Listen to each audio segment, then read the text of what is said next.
60 రోజుల్లో మీతో ఇంగ్లీష్ అద్భుతంగా మాట్లాడిస్తాం. వెంటనే కాల్ చేసి జాయిన్ అవ్వండి. నమస్తే, welcome back to Suman TV. నేను మీ సంజయ్. ఈరోజు మనతో పాటు ఉన్నారు తోడు నేడా ఫౌండర్ రాజేశ్వరి అమ్మగారు. మేమంతా మాట్లాడి కొన్ని విషయాలు తెలుసుకుందాం. నమస్తే అమ్మ. నమస్తే బాబు.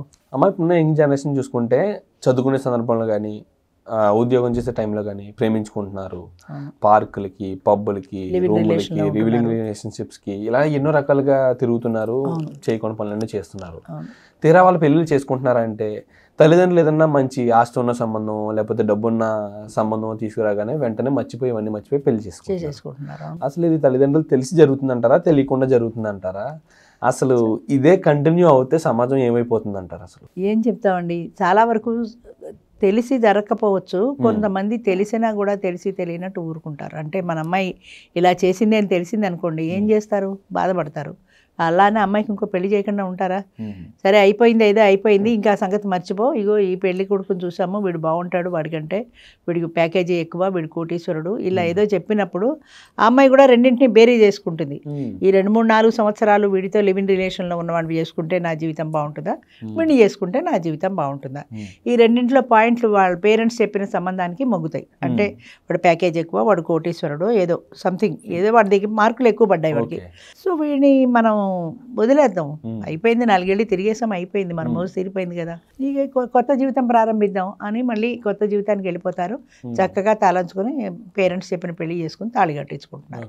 నేను ప్రజల్ని విమర్శించటం లేదు, జరుగుతున్నది చెప్తున్నాను. ఎంతో మంది, అందరు అలా ఉండట్లేదు, కానీ చాలా మంది. ఒకవేళ పేరెంట్స్కి సంగతి తెలిసింది ఈ అమ్మాయి లివింగ్ రిలేషన్లో ఉన్నట్టు, ఇంటికి తీసుకొస్తారా, ఉద్యోగమో చదువు మానిపించేస్తారు, ఇంటికి తీసుకొస్తారు, 2 తిడతారు, ఏదో 2 రోజులు ఏడుస్తుంది, 3 రోజులు ఏడుస్తుంది, 4వ రోజు కళ్ళు దుడుచుకొని లేచి మామూలు అయిపోతుంది. నీ జీవితం, నీ భవిష్యత్తు బాగుంటుంది వాడిని చేసుకుంటే అని అన్న తర్వాత ఆటోమేటిక్గా ఇంకా అటే వెళ్ళిపోతుంది. అంతేగాని 4 సంవత్సరాలు ఈ వ్యక్తితో కలిసి ఉన్నాను, వాడితో నాకు ఒక ఎమోషనల్ రిలేషన్ ఉంది, ఆ ఎమోషన్స్ ఎలా మర్చిపోతానన్న భావన లేదు మనుషుల్లో. వాడు కూడా అలాగే ఉంటున్నాడు, 4 ఏళ్ళు కలిసి ఉన్నాం కదా, నువ్వు వెళ్ళిపోతే నేనేమైపోతాను అని బాధ వాడికి లేదు. పోలేదు కాబట్టి ఇంకో కొత్త అమ్మాయి వస్తుంది, కొత్త అనుభవం ఉంటుంది కదా. ఈ పాచింతకాయ పచ్చడి మనకి ఎందుకు, 4 ఏళ్ళు మోజు తీరిపోయింది చాలే. ఈ మోజు తీరిపోవడం ఇప్పుడు ఎలా ఉందంటే, ఇప్పుడు ఇవాళ ఈ హోటల్కి వెళ్ళామండి, ఈ హోటల్లో 2-3 సార్లు తిన్నాం, తర్వాత ఇంకో కొత్త హోటల్ ఏదో పక్కన పెట్టారు, రోజు ఇందులోనే తింటున్నాం కదా, ఈవేళ అది ఏదో ఎలా ఉందో టేస్ట్ చేద్దాం అని కొత్త హోటల్కి జంప్ అయిపోతాం. ఎన్నాళ్ళ నుంచో ఉన్నాం కదా ఇక్కడ, 7 తింటున్నాం కదా, ఇక్కడ బాగానే ఉంది కదా అని అనిపించదు. కొత్తతనం కావాలి. ప్రతి మనిషికి కూడా జీవితంలో చేంజ్ కావాలి, కొత్తతనం కావాలి.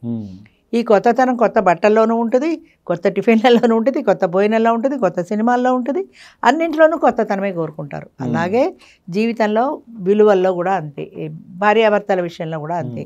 పాచింతకాయ పచ్చళ్ళ ఈ అమ్మాయితో 4 ఏళ్ళు లివింగ్ రిలేషన్లో ఉన్నాం, అయిపోయింది, ఇక కొత్త ఏమీ లేదు కదా, కొత్త పెళ్ళాన్ని చేసుకుంటే కొంచెం కొన్నాళ్ళు కొత్తగా ఉంటుంది కదా అనే ఆ కొత్తతనం కోసం వెంపర్లాటలో ఇది శాశ్వతమైనది, ఈ తనతో కలిసి ఉన్నప్పుడు నాకు ఒక ఎమోషనల్ రిలేషన్ ఉంది, దీన్ని ఎలా మర్చిపోయి కొత్త వాళ్ళ దగ్గరికి వెళ్ళి నేను సరదాగా ఉండగలుగుతాను అన్న ఆలోచన లేదు. అమ్మ, ఇదే ధోరణి కంటిన్యూ అవుతే సమాజం ఏమవుద్ది అంటారు? అసలు సొసైటీలో ఏమవుతుంది? ఫారిన్ కంట్రీస్లో ఏం చేస్తున్నారు, ఇక్కడ అంతే. ఇవన్నీ ఫారిన్ కంట్రీస్ నుంచి వచ్చినవే కదా, ఈ వ్యాలంటైన్స్ డే కానీ, ఈ డైవర్స్ కానీ. ఒకప్పుడు 50 ఏళ్ల కింద చూసుకుంటే అసలు డైవర్స్ అనేవి లేవు, కష్టమో సుఖమో పడి భరించాల్సిందే. అది కాదు, మా జీవితానికి మాకు వ్యక్తి స్వేచ్ఛ కావాలనుకున్నారు, డైవర్స్ వచ్చాయి. వ్యక్తి స్వేచ్ఛ వచ్చిన తర్వాత అవకాశాలు పెరిగాయి. ఏ కమాటి కొద్దిపాటి తేడా వచ్చినా సరే వాడికి డైవర్స్, మళ్ళీ ఇంకో పెళ్లి చేసుకోవటం. లివింగ్ రిలేషన్స్ వచ్చాక అది ఇంకా ఎక్కువైపోయింది. రీసెంట్గా ఒక అధ్యయనం ప్రకారం నేను ఒకటి చదివాను మ్యామ్, ఏంటంటే అది హైదరాబాద్లో ఎక్కువగా చూసుకుంటే పావురాలు కనిపిస్తుంటాయి. వాటి లైఫ్ స్పాన్ వచ్చేసి 20 నుంచి 25 ఏళ్ళు అండి. ఒక ఆడ మగ జత కట్టిని అంటే అవి 20 సంవత్సరాల వరకు కలిసి ఉంటాయి. కలిసే ఉంటాయి, అవును. కానీ మనుషులు ఏంటమ్మా మరీ దారుణంగా ఒక 5-6 సంవత్సరాలు కూడా కలిసి ఉండలేకపోతున్నారు. ఎందుకంటే వాటికి ఎక్కువ కోరికలు లేవు కదా. పావురాలకి ఎంతసేపు వాటికి ఫుడ్, షెల్టర్, ఈ 2 కదా కావాల్సినవి. ఆహారం వెతుక్కుంటే ఆహారం తింటే వెళ్ళిపోతాయి. పిల్లలు పుట్టారనుకో, ఈ ఆహారాన్ని తీసుకెళ్ళి ఆ పిల్లల నోట్లో, వాళ్ళకి రెక్కలు వచ్చేదాకా పిల్లల్ని ఎంత బాధ్యతగా పెంచుతారు వాళ్ళు. ఆ పావురాలు కాదు, పక్షులు ఏవైనా సరే ఆహారాన్ని తీసుకెళ్ళి పిల్లలకి రెక్కలు వచ్చి వాళ్ళంతటా వాళ్ళు ఆహారం సంపాదించుకునే వరకు ఆ బాధ్యత పడతారు. ఆ గూట్లో రెక్కలు వచ్చిన తర్వాత వెళ్ళిపోతాయి. అది చాలా సహజమైన ప్రక్రియ అది. అంచేత భార్యాభర్తలుగా ఆ 2 కలిసి జీవించడం మొదలుపెట్టిన తర్వాత ఆ 2 కలిసి ఉంటాయి. మీరు ఎక్కడెక్కడ తిరిగినా సరే మళ్ళీ ఆ గూటికే వస్తాయి. ఆ గూటి పక్షులు అంటారు, అందుకే అక్కడే కలిసి ఉంటారు తప్ప విచ్చలవిడితనంగా ఇంకోళ్ళ దగ్గరికి వెళ్ళి ఇలాంటి జంపింగ్లు లేవు. ఎందుకంటే మనుషులకే ఇలాంటి జంపింగ్లని, మనుషులకి మెదడు ఉంది, ఆలోచన విధానం ఉంది. ఈ ఆలోచన విధానం వక్రదారులు పడుతుంది. వక్రదారులు పట్టిన కొద్దీ కూడా మనం కొత్తతనం కోరుకుందాము, కొత్త సావాసాలు, కొత్త ఫ్రెండ్స్, కొత్త భార్య, కొత్త లేడీ, ఇలాంటి కొత్త కొత్త కొత్త కొత్త ఆలోచనలు వస్తుంటాయి. వాటికి అవన్నీ తెలియవు, వాటికి ఆలోచనలు లేవు.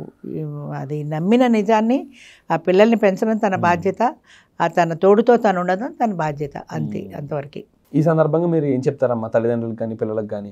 అసలు ఎలాంటి లవ్ అఫైర్స్లో 4 రోజులు తిరిగి తర్వాత మళ్ళీ నచ్చిన వాళ్ళని లేకపోతే డబ్బున్న వాళ్ళని పెళ్లి చేసుకునే వాళ్ళకి ఏం చెప్తారు మీరు? జీవితం అనేదండి చాలా అద్భుతమైంది. దాన్ని మనము సక్రమంగా దాన్ని ఒక పద్ధతిలో జీవించగలిగితే చాలా హ్యాపీగా ఉంటుంది. జీవించగలిగితే అందులో ఏంటంటే చెప్పాను కదా, స్వాభిమానం అనేది ఉంది, నిస్వార్థం అనేది ఉంది, స్వార్థం కాకుండా. వీటన్నింటినీ తీసుకెళ్ళి మనం మడతపెట్టి దాచేసాం ఎక్కడో. అంచేత స్వాభిమానమా బుచ్చ, హాయిగా దాన్ని పక్కన పడేస్తే పోయింది కదా, 2 తిడితే తిట్టాడు, మనకి ఏదో డబ్బులు ఇస్తాడు కదా అన్న ధోరణి ఎప్పుడైతే మనుషుల్లో వచ్చిందో, ఈజీ మనీకి ఎప్పుడైతే ఆశపడ్డారో ఆనాడే వీళ్ళు వాళ్ళ విలువలకి తుంగలో తొక్కేశారు. విలువలన్నవి లేవు, ఈజీ మనీ. అది ఎలా సంపాదించగలము? ఇప్పుడు లంచాలు పడుతున్నారు ఎందుకు? కొన్ని తరాలకు సరిపడా ఆస్తున్నా ఇంకా లక్షలు కోట్ల కోసం ఎందుకు ఆశపడుతున్నారు? ఈజీ మనీ అంతే. కొన్ని తరాలకు సరిపడా ఉన్నా కూడా తృప్తి లేదు. సంపాదించాలంటే చాలా టైం పడుతుంది. అదే డబ్బున్న వ్యక్తిని పెళ్లి చేసుకుంటే ఈజీగా వచ్చేస్తుంది కదా. అదే చెప్తున్నా కదా, ఖరీదైన విలాసవంతమైన జీవితం ఉంటుంది.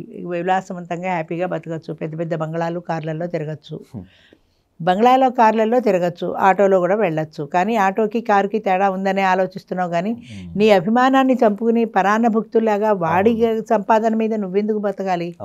నీ జీవితంలో నువ్వు ఆటోలో వెళ్ళగలిగిన సంతోషమే కదా అన్నది లేదు. అది ఎవరిదైతే ఏంటి, వాడిదేంటి, నాదేంటి, మా ఇద్దరిది. ఈ విషయంలో మాత్రం మా ఇద్దరిది. కానీ వాడు కూడా ఎంతవరకు నీకు ఇస్తాడో అంతవరకే ఇస్తాడు. నువ్వు కార్లలో వాడితో పాటు కూర్చోగలుగుతావు, వాడితో పాటు బంగ్లాలో ఉండగలుగుతావు, అంతే. వాడి ఆస్తి నీకు ఇయ్యడు కదా. వాడి తదనంతరం నీకేమన్నా వస్తుందేమో లీగల్ వైఫ్ అయితే, అంతేగాని నీకు రాదు కదా. అయితే ఏమి, ఆయనతో పాటు ఖరీదైన మేడలో ఉంటున్నా. ఖరీదైన మేడలో ఉన్నావు కానీ నువ్వు తినేది అదే అన్నావు. ఖరీదైన మేడలో తిన్నా, మిడిల్ క్లాస్లో తిన్నా అదే పోయినావు. కడుపు నిండిన తర్వాత అంతకంటే ఎక్స్ట్రా ఏం తినలేవు. అయినా సరే ఏదో ఏదో ఏదో ఏదో అంటే ఆశకు అంతు లేదు. ఇంకా దాహం ఎక్కువ, ఇంకా కావాలి ఇంకా కావాలనే దాహంతో అది తీరక బాగా డబ్బును వాళ్ళని చేసుకుంటే మన కోరికలన్నీ నెరవేరుతాయి కదా. థ్యాంక్ యూ అమ్మా, thank you very much. Thank you.